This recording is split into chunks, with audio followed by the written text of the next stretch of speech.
Hi everyone. I've had a couple of questions about what is this Anchored VWAP tool that they've found in Tradingview. So I thought I'd make a video and explain a little bit about what is Anchored VWAP and how do I use it in trading. So first off, what is VWAP and what does it stand for? So volume weighted average price stands for the average price of the market based on how many shares or contracts or whatever have traded at a certain price level. So it's basically tracking the volume of price levels through time. And what does this mean?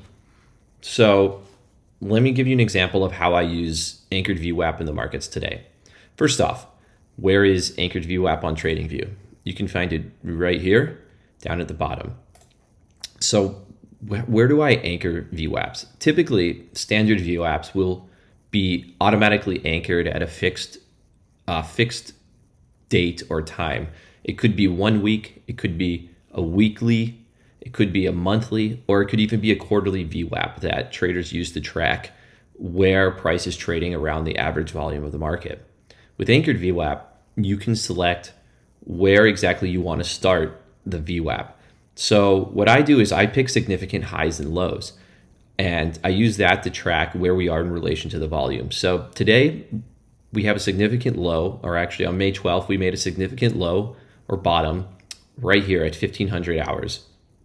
So what I do is I click here and you've got your Anchored VWAP. So what exactly is going on here and what does this mean? First off, how I use VWAP in this context. There's two types of ways to look at VWAP, and it's how you kind of look at the orientation of the market. There's trending VWAPs and there's essentially flat VWAPs. To give you an example here, we have the start of this low with a slow trending VWAP, and we reach kind of a normal trending VWAP, which eventually levels off into a sideways VWAP. I'm going to explain how to trade around this, or how I trade around this. First off, let's talk about what are we actually seeing here with VWAP. The way I like to think about it is you can take volume profile, and volume profile represents the volume conducted at each price level throughout the fixed session or fixed increment that you're looking at. So let's do a volume profile for the whole session. First off, you can see most of the volume was conducted at this price level, and we formed a kind of a distribution curve, a normal distribution curve. So how does this point of control interact with volume weighted average price? Let me give you an example. When this volume profile starts off, it starts off down here, and as it grows, the point of control grows and the average volume grows upwards with the trend. So what anchored volume weighted average price is actually tracking is the progression of these increments of volume profiles throughout the session or throughout the time period that you're using. Each move higher on the VWAP is actually the volume profile growing and changing and evolving. It's kind of a dynamic version of a fixed volume profile. So knowing that, how do we use Anchored VWAP to trade the market? First off, as I said before, you can break it down into trends and you can break it down into flat periods. In this case, we're mostly going through kind of a flat period where it's going up a little bit. So I'm going to explain how I trade this sort of market. First off, when you're coming down here, when you're in a fast trend, and you can see this is fastly trending up and it's on the right side of Anchored VWAP, you'd be thinking about buying VWAP, buying the test for a push to same highs or new highs. And in this case, you've got the tests, and you can see the wicking. And the wicking is proof to you that this VWAP is holding, and it's likely going to push to same highs or new highs, which is a solid trade that you can take, as you can see here. Now, as we progress, we're pulling away from VWAP, and we're making a significant amount of distance.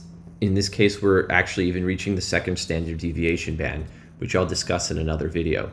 When you have a flat VWAP like this, or a relatively flat VWAP, what you'd want to be thinking as we extend out to kind of the second or the third standard deviation band, you'd want to be thinking, regression to the mean trades, or you'd want to think price would be pulled back to this volume where all the average prices were conducted, the average volume was conducted for the day. So what I like to do is I'll take the highs and measure the distance from the VWAP. And I'll do that here as well. And there we go. So we see that the distance from VWAP was about 78.5 points. So then what I do is, if we're moving sideways, I'm thinking regression to the mean. I'm thinking how much are we revolving around this volume point. I like to mirror it out. So I go down here and down here. So this is what I use to find some potentially significant future levels. So what have we got here? We are actually resting on the second standard deviation band and the reflection of the highest high of this trend. So just to keep it short, that's an example of how I use anchored VWAP in a flat, semi-trending market with a regression to the mean trades. In a future video, I'll address a little bit more about anchored VWAP and how to use it in other environments, and about standard deviation bands.